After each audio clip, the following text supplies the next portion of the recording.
الله على محمد صلى الله عليه وسلم. Assalamualaikum warahmatullahi wabarakatuh. Innal hamdalillah wassalatu wassalamu ala Rasulillah wa ala alihi wa sahbihi wa man tabi'ahum bi ihsan ila yaumil qiyamah.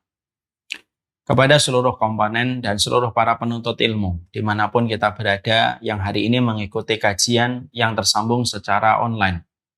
Tentunya kita harus senantiasa memiliki hati yang ikhlas, keberadaan kita dan keterikatan kita di majelis ini pada hari Jumat pagi, bukan karena kita mengisi absen dan bukan karena kita ingin membebaskan kewajiban kita. Tapi memang ini merupakan kebutuhan mendasar pada kehidupan kita supaya kita senantiasa mendapatkan nasihat. Hati ini sebagaimana tanah. Ketika lama tidak mendapatkan tetesan air hujan, maka tanah itu akan kering, gersang, dan membuat banyak penyakit. Baik penyakit batuk, asma, dan segala macam penyakit ispa dan lain sebagainya. Tapi ketika tanah itu tersentuh dengan tetesan air hujan, maka tanah itu akan mengeluarkan banyak keberkahan. Maka pohon-pohon akan tumbuh dengan kuat, buah-buah akan terpetik dari buahnya ketika tanah itu mendapatkan siraman air hujan. Inilah kondisi hati kita. Kita memohon kepada Allah bahwasanya keikutsertaan kita pada kajian setiap pekan itu bukan hanya karena semata-mata absensi, tapi memang betul-betul karena kita butuh setiap nasihat ketika kita mendatangi Allah supaya Allah membersamai kita nanti ketika di waktu-waktu yang sulit yang mungkin akan pasti kita dapatkan dalam fase kehidupan kita. Maka sesungguhnya siapapun yang mengenali Allah di waktu lapang pasti akan menjadi sebab Allah akan menemani dirinya ketika dia di waktu sulit. Dan salah satu hal terbaik ketika kita mengenal Allah di waktu lapang itu adalah mendatangi salah satu majelis yang paling Allah cintai, yaitu adalah majelis ilmu. Siapapun nama-nama yang ada pada majelis ilmu, nama-nama itu akan termaktub, nama itu tergores di sisi Allah dengan nama yang begitu indah. Dan nama itu pula yang insya Allah akan dikenali oleh Allah ketika dia melewati banyak ujian pada hidupnya. Semoga kita tahu kebutuhan kita kepada kajian bukan karena tuntutan dari kantor kita, tapi sesungguhnya tuntutan kita kepada ilmu adalah karena itu merupakan metode dan cara ataupun anak tangga supaya kita mengenal Allah di waktu lapang, supaya nanti kalaupun kita mendapati kondisi dan keadaan sulit, maka Allah mengenali kita ketika kita sering berada di taman-taman ilmu. Itulah yang menjadi harapan besar kita. Alhamdulillah, tentunya senantiasa kita bersyukur kepada Allah atas seluruh nikmat yang Allah terus berikan pada kehidupan kita. Allah terus memberikan kepada kita banyak alasan, banyak perkara yang bisa menjadikan kita senantiasa bersyukur. Dari udara yang kita hirup, walaupun kita sedang bermaksiat kepada Allah, tapi udara ini tetap Allah sempurnakan untuk kita hirup, untuk nafas kita, untuk paru-paru kita. Itu sudah cukup bagi kita, itu pun sudah menjadi alasan sempurna bagaimana kita bersyukur kepadanya dalam setiap perkara. Kalaupun dalam kehidupan kita berjumpa dengan orang yang lebih di antara kita, supaya kita tidak sombong. Tapi kalaupun kita berjumpa dengan orang yang di bawah kita, supaya kita senantiasa mampu bersyukur kepada Allah dalam setiap urusan kehidupan kita. Dan kepada Allah kita senantiasa bersyukur kepadanya. Karena bersyukur itu memberikan makna pada kehidupan. Syukur itu menghidupkan kehidupan kita. Karena orang banyak yang hidup, tapi ternyata kehidupannya justru mati. Menghidupkan kehidupan kita adalah bagaimana kita senantiasa memberikan hati yang bersyukur dalam setiap karunia yang Allah telah berikan pada kehidupan kita. Semoga kita menjadi hamba yang bersyukur.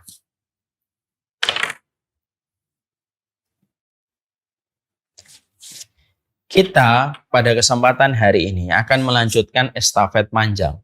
Bagaimana kita membentuk karakter kita supaya kita menjadi muslim yang hebat pada karakter yang kita miliki. Karakter itu merupakan harga yang mahal karena karakter itu ditempa dengan perjalanan yang panjang.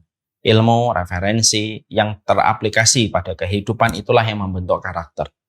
Saya tidak pernah bosan untuk menyampaikan bahwasanya sunnah hadir pada kehidupan kita bukan hanya ngajarin kita untuk beribadah mahdhah, tapi sesungguhnya sunnah ketika hadir pada kehidupan kita juga mengajarkan kepada kita bagaimana terbentuknya karakter kita sebagaimana karakter yang diinginkan dan karakter yang diridhoi oleh Allah Subhanahu wa taala.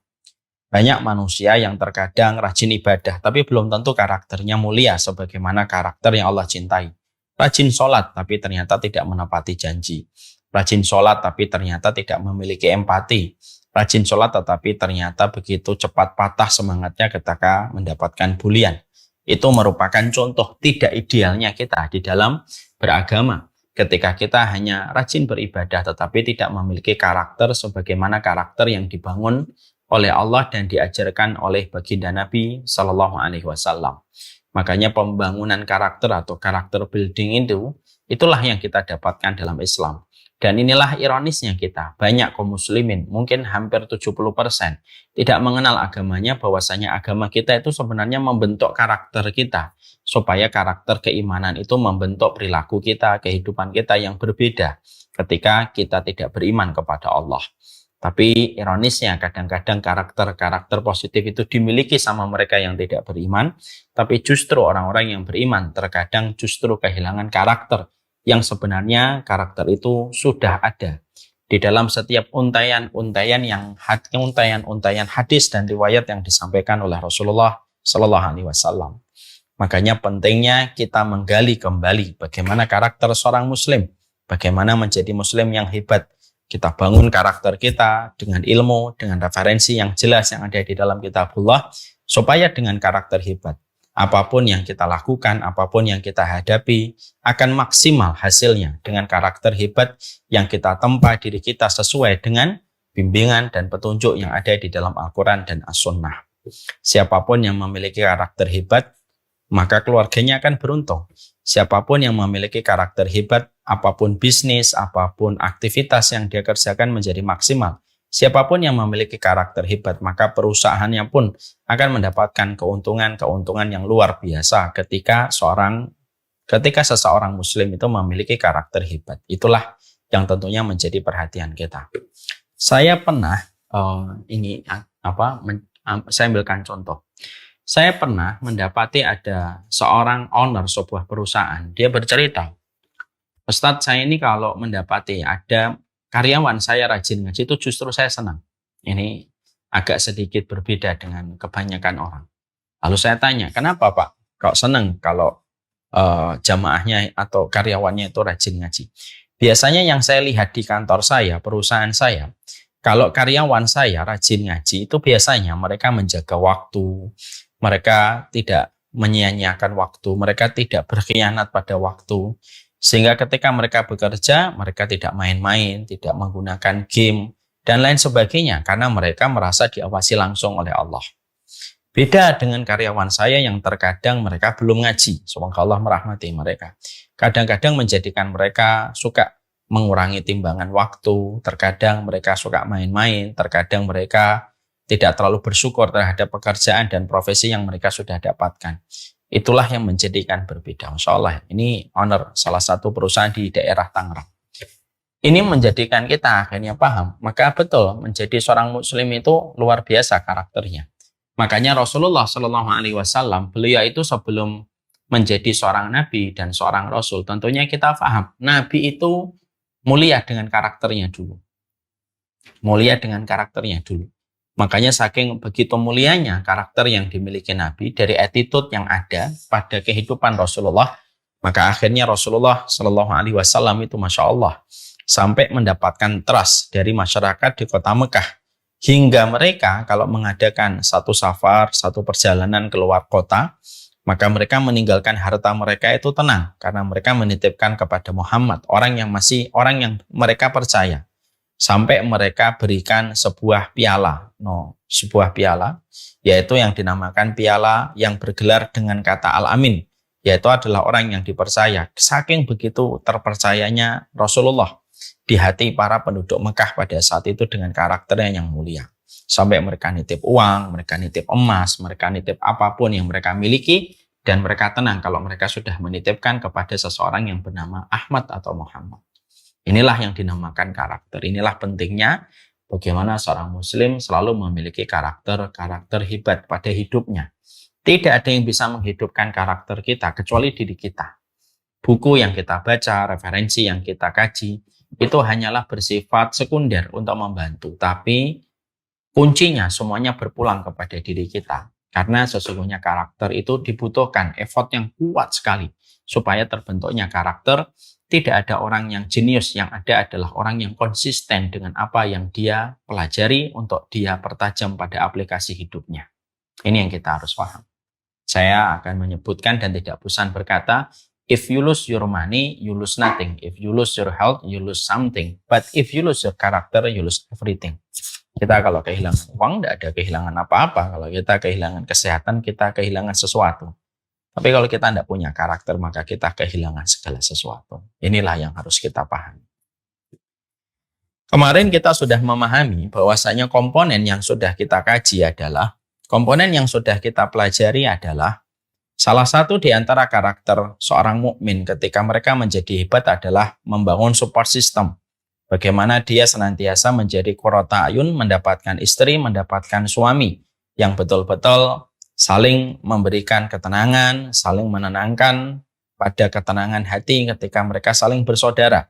Itu menunjukkan kepada kita bahwasanya tidak akan pernah kita menonjol pada kehidupan kita sampai kita memiliki seorang istri yang betul-betul menjadi qurrata ayun dan kita memiliki pasangan hidup yang menjadi support system kita menjadi qurrata ayun.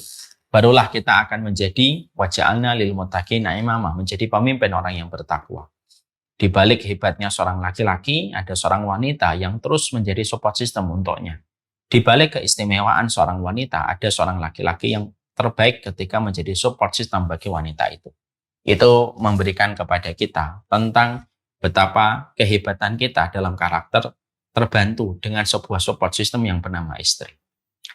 Kemudian kita juga sudah mempelajari pula pada beberapa pertemuan yang terakhir, yaitu adalah bagaimana karakter hebat kita, yaitu adalah ketika kita mendapatkan keridhaan dari orang tua kita.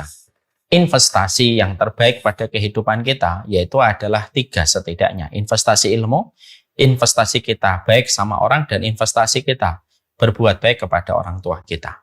Terkadang kita sering menjumpai ada orang yang lebih pintar daripada fulan, ada orang yang lebih terkenal daripada orang yang lebih pintar daripada fulan, orang yang lebih pandai daripada fulan. Tapi kenapa orang itu justru lebih istimewa, walaupun tidak paling pintar, walaupun tidak paling cerdas di antara yang lainnya?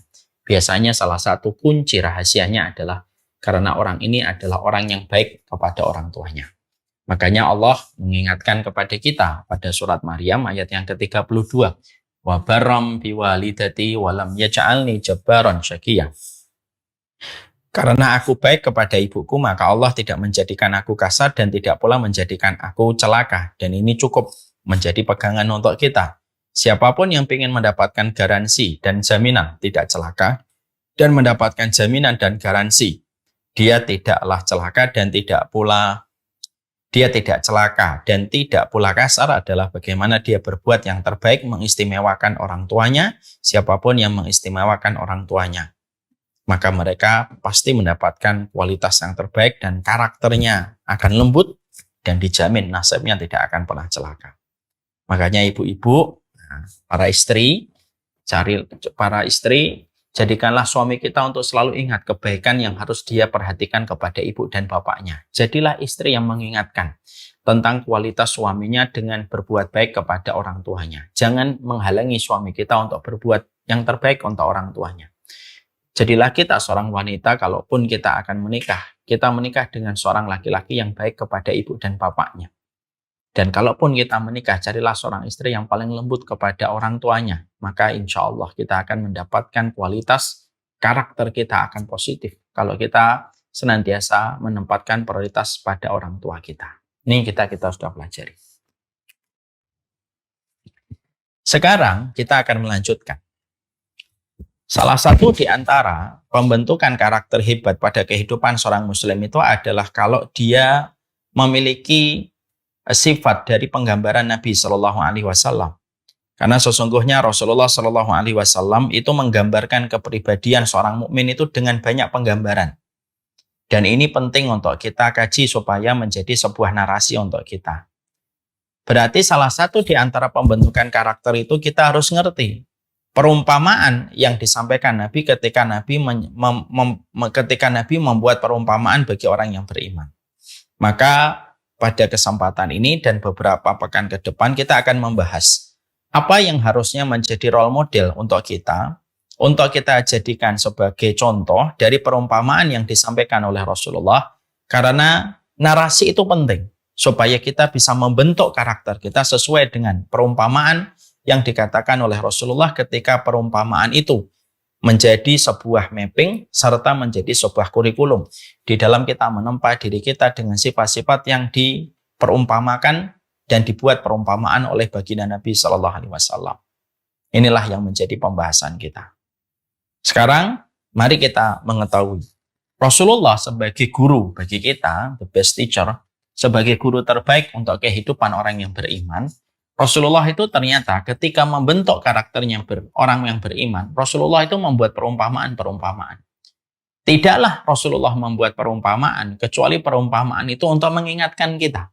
Karena terkadang perumpamaan itu bisa memberikan kekuatan untuk kita. Makanya kita mendapati banyak sekali orang solih yang ada pada kehidupan agama kita. Orang-orang solih itu sering membuat perumpamaan. Karena perumpamaan itu mendekatkan kita kepada sesuatu yang mudah difahami dan melahirkan kekuatan berpikir kita kalau kita bisa memahami sesuatu yang terjadi. Contoh Imam Syafi'i. Imam Syafi'i itu mengatakan orang yang mencela kita itu sebagaimana kayu gaharu yang dibakar. Orang mukmin itu kalau semakin dicela itu harusnya kayak kayu gaharu. Semakin dibakar, semakin wangi. Orang kalau beriman, kalau dia dibully, justru semakin menonjol. Perumpamaan orang mukmin yang dikatakan Imam Syafi'i sebagaimana kayu gaharu, kayu yang apabila dibakar mengeluarkan bau yang wangi. Biasanya kalau kita orang Arab itu sering sekali memakai kayu gaharu untuk mengharumkan rumah mereka. Itu kan akhirnya memberikan kekuatan. Oh, Masya Allah ya, berarti kalau ada orang yang sedang mencelamu, pikirkan saja kayu gaharu. Semakin kamu dibakar, semakin kamu harusnya harum. Lah karena positioning perumpamaan itu ternyata bisa memberikan kekuatan ekstra untuk kita, maka Rasulullah Shallallahu Alaihi Wasallam tidak melewatkan di dalam pembentukan karakter umatnya. Nabi juga menggunakan perumpamaan kepada kita dengan banyak sekali perumpamaan, dan perumpamaan itu harusnya kita pahami, harusnya kita pelajari, harusnya kita aktifasi seluruh perangkat kita untuk memahami perumpamaan itu, supaya perumpamaan itu bisa membuat kuat diri kita pada kehidupan dan mengasah karakter kita. Oke, sekarang mari kita pelajari perumpamaan-perumpamaan yang disampaikan oleh Rasulullah yang membentuk karakter kehebatan kita sebagai seorang manusia dan hamba yang beriman. Salah satunya adalah hadis ini. Ambilkan hadisnya. Mari kita lihat hadis ini. Ini merupakan karakter yang kita dapatkan. Rasulullah Shallallahu Alaihi Wasallam menyampaikan, masalul mu'min masalah sabilatid dahab in nafakhat alaiha ahmarrat wa in wazanat lam tangkus. Salah satu yang disampaikan oleh Rasulullah Shallallahu Alaihi Wasallam, salah satu hal yang indah yang disampaikan oleh Rasulullah Shallallahu Alaihi Wasallam kepada kita adalah perumpamaan orang beriman itu sebagaimana lempengan besi, sebagaimana lempengan emas, yang apabila ditiupkan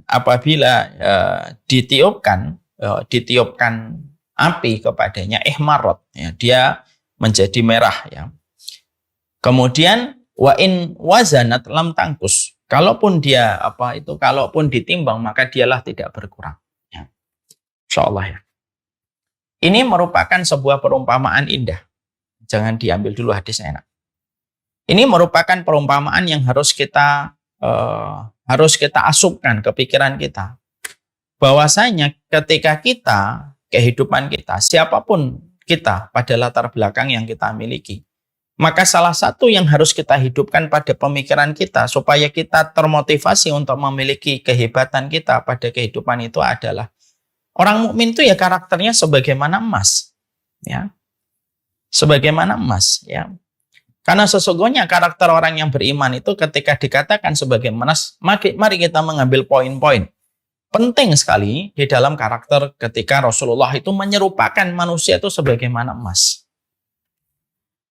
Maka sesungguhnya yang pertama yang kita dapatkan pada poin ketika seorang mukmin itu sebagaimana emas, apa itu yang pertama? Poin yang pertama itu adalah emas itu dimanapun dia berada, apapun yang dia dapatkan di kondisi sekelilingnya, emas itu tetap emas.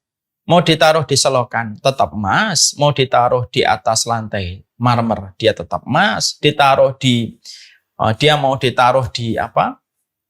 Ditaruh di etalase, dia tetap emas. Bahkan ketika dia jatuh ke tempat kotoran pun dia tetap emas. Dia tetap berkilau. Dia tetap yalma, dia tetap berkilau. Dan dia tidak pernah berubah. Tidak pernah berubah harganya, tidak pernah berubah nilainya, hanya berdasarkan tempat. Ya. Ini tidak pernah kita dapatkan seindah ini barang yang ada di sekitar kita sebagaimana emas. Karena barang-barang lain itu ketika sudah berpindah tempat itu biasanya akan mempengaruhi barang itu dan akan mempengaruhi harganya. Handphone, iPhone yang kita miliki kalau sudah jatuh ke sungai atau sudah jatuh, maka biasanya kalau sudah jatuh harganya langsung berkurang. Kalau sudah kemasukan air dan akhirnya pernah kejatuhan air karena terlalu dalam, misalkan sampai 10 meter itu, kita ambil dan akhirnya kita servis dan kita perbaiki, maka harganya langsung jatuh. Itu handphone. Mobil kalau sudah masuk sungai, maka mobil itu akan berbeda harganya. Mobil itu kalau kena banjir, maka dia akan berbeda harganya. Aqua atau minuman mineral, itu ketika sudah jatuh ke selokan tidak ada orang yang mau ngambil. Walaupun mungkin botolnya tidak kemasukan air selokan, tapi orang merasa jijik.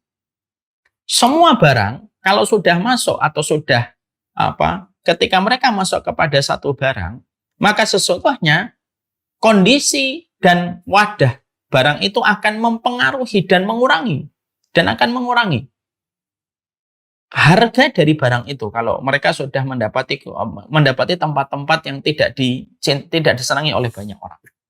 Tapi itu tidak berlaku untuk emas.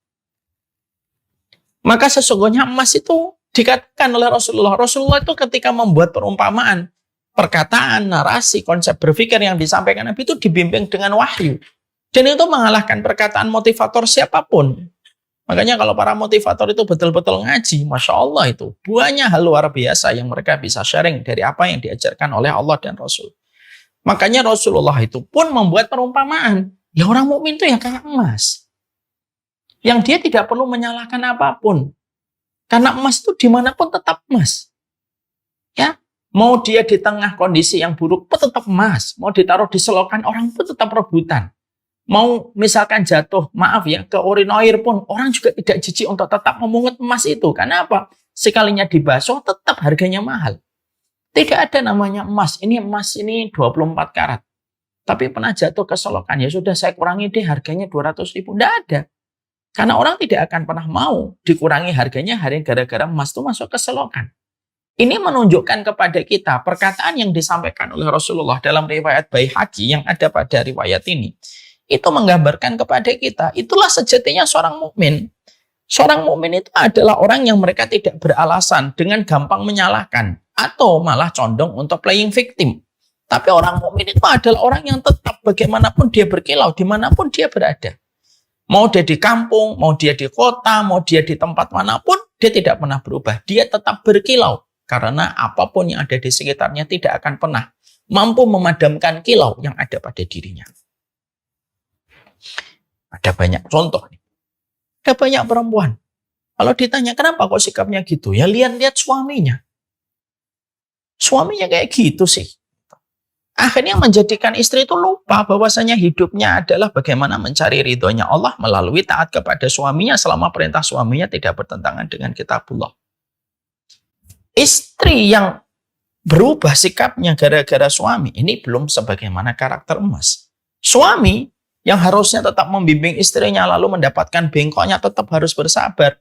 Lalu dia berubah gara-gara istrinya mungkin belum bisa memberikan ketaatan kepadanya. Berarti belum sebagaimana karakter emas. Kalau ada orang baik, kemudian di rumah, lalu ketika dia keluar dari rumah mulai ngekos, dia sudah mulai berubah. Sikap aktivitinya di rumah dengan tempat kos-kosan berbeda. Ketika dia di pondok baik, tapi keluar di pondok, dia tidak baik. Ketika dia ditempatkan di Jakarta, ketika ditempatkan di luar kota, jadi berubah. Maka sesungguhnya karakternya belum terbentuk sebagaimana karakter emas. Padahal Rasulullah SAW jelas mengatakan, Inna masalal mu'min kama salil kit'ah minad dahab. Yang namanya orang mukmin itu memang kayak emas. Dan harusnya kita menempa diri kita kayak emas.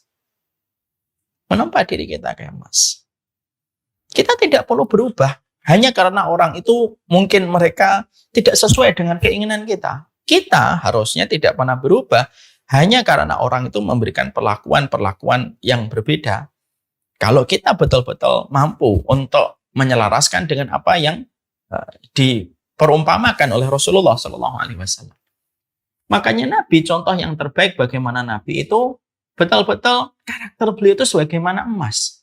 Sehingga apapun kondisi yang beliau dapatkan, beliau tetap bersemangat untuk berdakwah. Dan tidak pernah sama sekali semangatnya beliau luntur. Pada apa yang beliau perjuangkan dan apa yang beliau perjuangkan dan ikhtiarkan itu tidak pernah berubah. Apapun kondisi dan keadaannya. Karena dia tidak berubah. Cita-cita beliau tidak berubah. Obsesi beliau tidak berubah. Ketika tawaran dunia datang, tawaran perempuan datang, tawaran jabatan itu datang kepada beliau. Beliau tetap tidak berubah. Beliau ingin untuk meninggikan kalimat Allah. Itulah karakter emasnya Rasulullah. Ya. Maka ini yang menjadikan kita memahami betul. Ya. Jadi salah satu di antara karakter emas yang kita pahami adalah emas itu mahal. Dan berapapun orang yang mencampakkan kita, mencemooh kita, kita itu tetap harusnya tetap menjadi mahal. Dan kita yang berusaha betul. Bahwasanya kita ini berharga. Apapun tempatnya, apapun kondisinya, apapun keadaannya. Kita harus ingat. Saya harus sebagaimana emas. Karena Rasulullah itu mengharapkan orang yang beriman itu karakternya sebagaimana karakter emas. Ya. Sehingga akhirnya orang yang memiliki karakter ini, lalu dia asupkan ke pikirannya, dia harus kayak emas. Maka dia akan terus menempa hatinya, menempa jiwanya. Karakternya dibentuk sesuai dengan karakter emas itu. Emas tetaplah emas. Dimanapun dia berada. Tidak pernah berubah. Orang mukmin kalau kayak emas yang dia niatkan Allah tidak akan pernah berubah. Kalaupun dia mendapatkan sesuatu yang tidak sesuai harapan, kalaupun dia mendapatkan cemooh, mendapatkan hujatan, dia tetap memperlihatkan kualitas dirinya. Dan dia sama sekali tidak terpengaruh dengan kondisi dan keadaan yang sedang dihadapi. Ini yang pertama pada karakter emasnya. Ya, insya Allah ya. Ini pemilihan Rasulullah itu sangatlah tepat.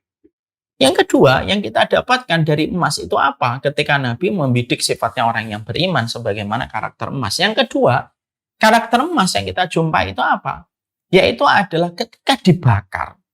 Maka setiap dia dibakar, dipukul, ditempa, maka tidak pernah berubah. Takarannya tidak pernah berubah. Harganya pun tidak pernah berubah. Ya. Makanya dalam satu riwayat akhirnya orang yang kalau kita mendapati emas itu kalau dibakar itu tidak pernah berubah menjadi arang. Beda kan dengan kayu. Kayu kalau dibakar jadi arang. Manusia kalau dibakar jadi abu. Rumah kalau dibakar jadi gosong. Semua apapun yang melewati api itu selalu langsung rusak. Pohon, kertas, handphone, semua kalau dibakar itu langsung rusak. Dia semua langsung rusak. Itulah karakternya setiap barang yang kita temukan di dunia ini. Ya, gadget terbakar, rusak, melepuh, nggak bisa dipakai. Laptop, semahal apapun laptop itu, walaupun laptopnya harga 100 juta, kena api, rusak langsung, melepuh dan tidak bisa digunakan. Manusia dibakar jadi api. Tapi beda dengan emas. Emas itu ketika dibakar tidak pernah menjadi arang. Jadi emas itu kalau dibakar tidak pernah menjadi arang dia. Dibakar dengan suhu tinggi, maka dia tetap akan mencair kuning, tapi tetap kuning. Harganya tetap sama. Dia bisa dibentuk menjadi cincin, dia bisa dibentuk menjadi kalung, dia bisa dibentuk menjadi bagian dari jam, dia bisa dibentuk menjadi bagian emas pada handphone yang mahal. Dia tetap menjadi emas, tidak pernah menjadi arang. Kekuatan emas yang tidak pinah, yang tidak pernah menjadi arang, itulah namanya kekuatan emas. Makanya akhirnya ketika Rasulullah mengatakan, inna faqat aliha merot. Kalau dibakar, dia memerah. Wa in wazanat lam tangkus. Tapi kalau sekalinya dia dibakar, sekalinya dia ditimbang, dia tidak pernah berkurang. Dan tidak pernah menjadi arang. Maka yang kita dapatkan Rasulullah Shallallahu Alaihi Wasallam itu sebagai guru tercinta yang kita muliakan beliau dan kita harapkan syafaatnya. Rasulullah itu kasih tahu kepada kita lewat hadis ini. Nah, kalau kita anaknya beliau, kita keluarganya beliau, kita muridnya beliau, seakan-akan Nabi itu ngomong, nah kamu tuh kayak emas. Kalaupun kamu dibully, dihujat, dicela, kamu tetap mulia. Jangan biarkan orang lain itu menjatuhkan dirimu. Biarkan bulian itu, hujatan itu, celaan itu terus dia berikan kepada kita. Nanti kalau mereka lelah, mereka berhenti. Ya, kenapa? Orang yang menghujat itu butuh tenaga. Kalau dia lelah, dia berhenti. Kalau dia letih, dia akan meredup. Tapi emas, tetaplah emas. Tetap emas. Jadi kalau emas diadu dengan api itu mati. Kalau penghidupnya api itu sudah habis, minyaknya, batu baranya sudah habis, mati dia. Tapi emas tetaplah emas. Itulah manusia. Rasulullah SAW itu karakternya emas. Dituduh sebagai tukang syair, dituduh tukang majnun, dituduh memecah belah di antara masyarakat Quraisy kota Mekah. Semua hujatan dari yang ringan sampai yang berat, semuanya ditujukan kepada Nabi.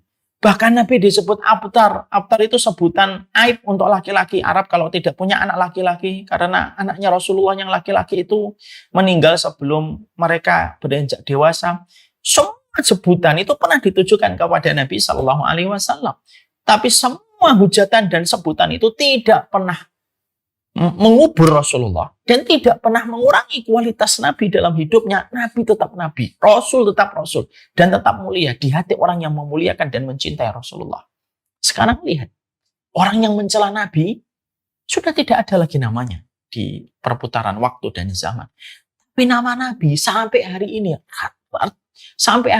miliaran orang mencintai Rasulullah. Dan siap untuk meneteskan darahnya membela Rasulullah dan kehormatan. Itulah emas.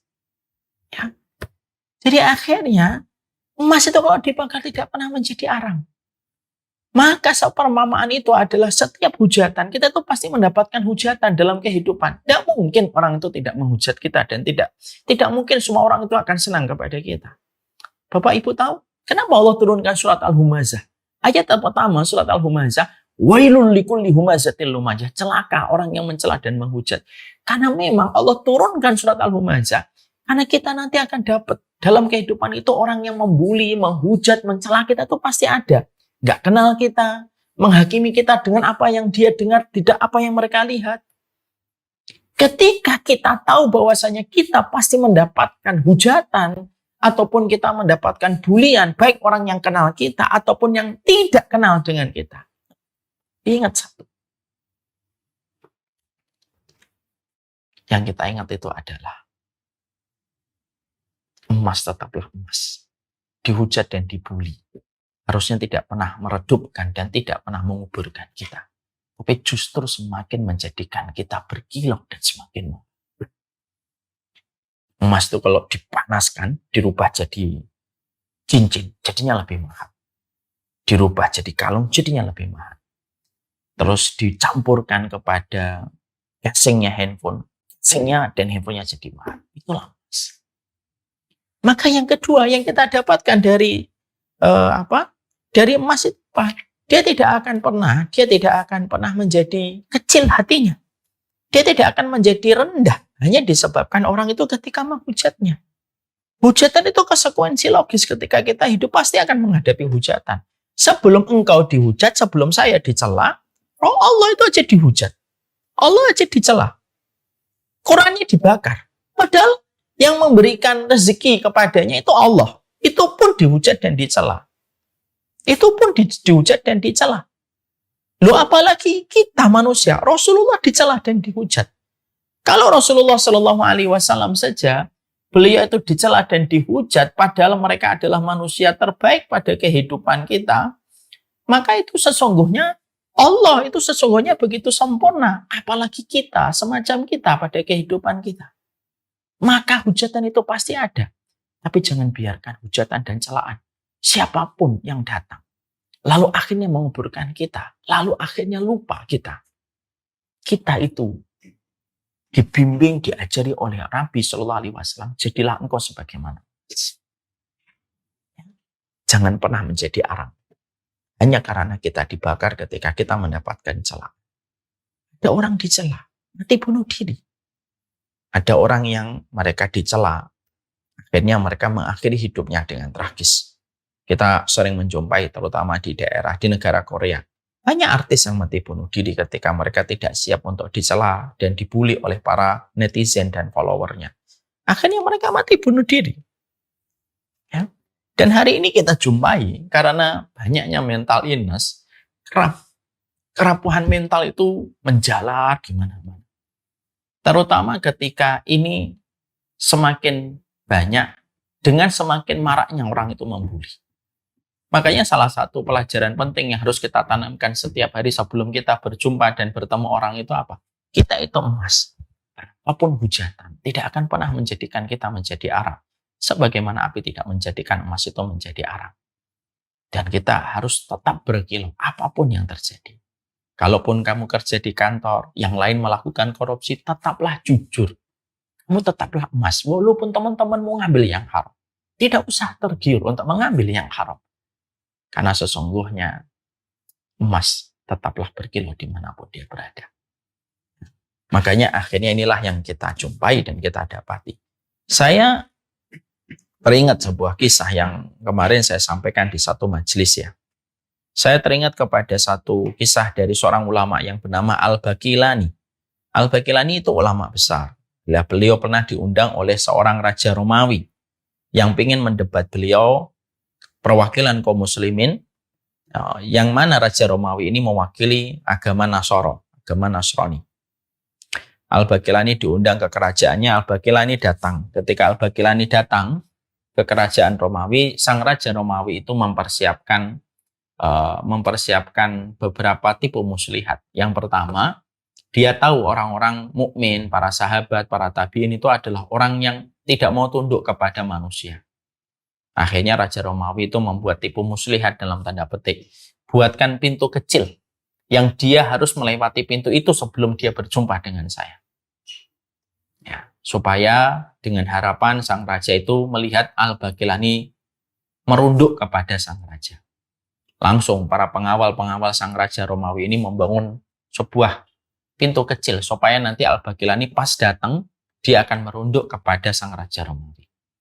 Selain itu, maka sang raja Romawi mempersiapkan pastor dan pendeta atau pendeta-pendeta yang terkenal dengan kepantarannya dan kepandaiannya untuk mendebat agama Islam yang diajarkan oleh Al-Baqilani. Hari hanya sudah datang. Datanglah Al-Baqilani ke kerajaan Romawi karena dia diundang sebagai perwakilan duta kaum muslimin. Datang Al-Baqilani dengan penuh pride, dengan penuh izzah. Dia sama sekali tidak gentar, tidak sama sekali dia merasa risih dan apapun. Pas ketika sudah mulai menuju ke singgasana sang raja Romawi, Al-Baqilani mendapatkan tidak ada jalan kecuali harus melewati pintu kecil. Tapi Al-Baqilani tahu bahwasanya saya tidak mau untuk sujud kepada seseorang manusia.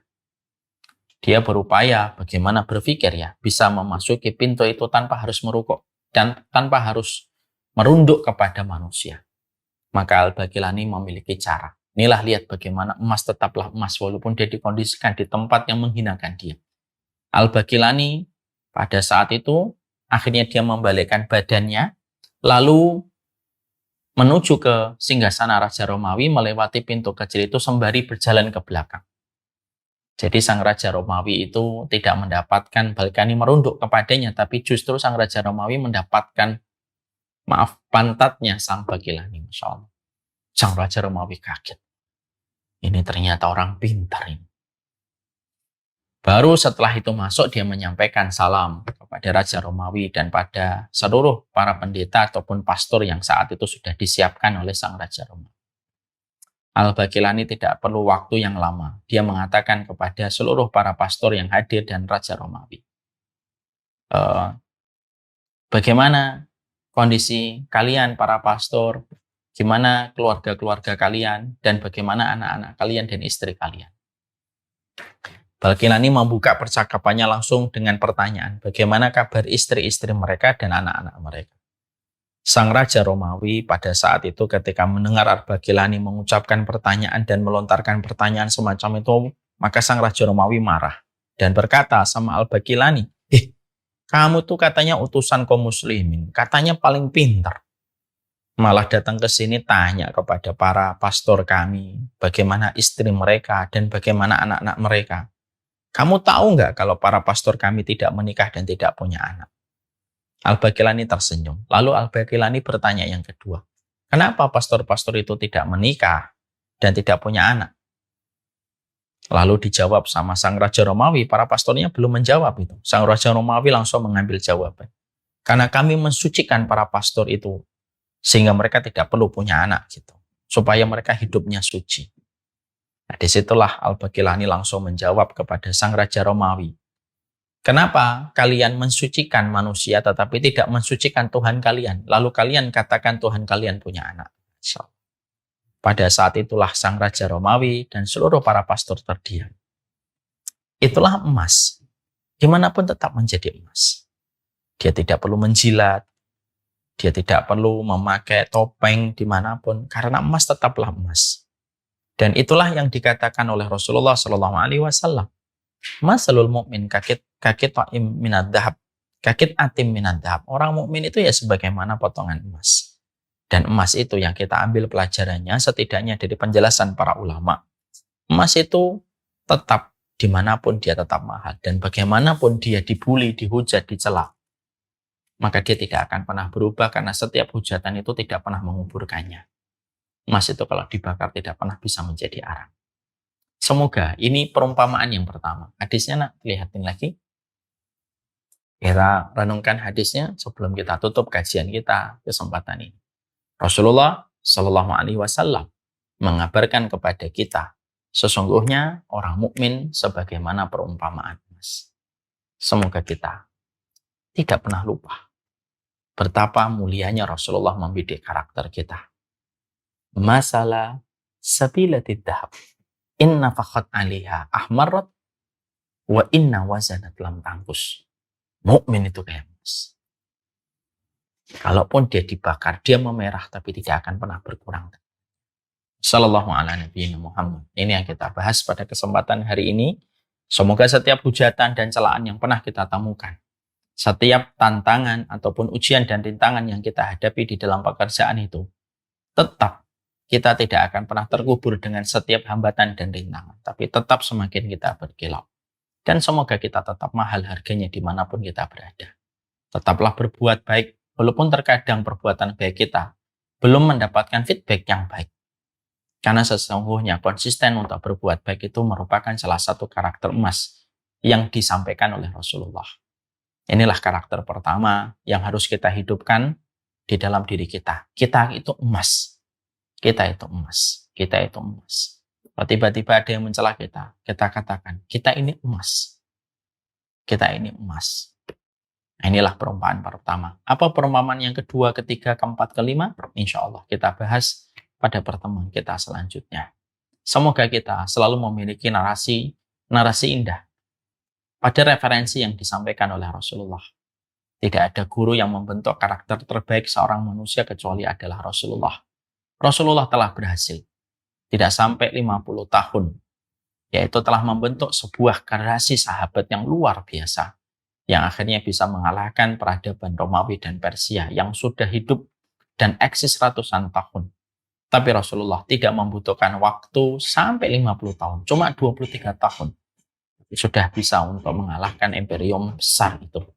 Karena hebatnya karakter setiap para sahabat yang dibentuk oleh Rasulullah SAW.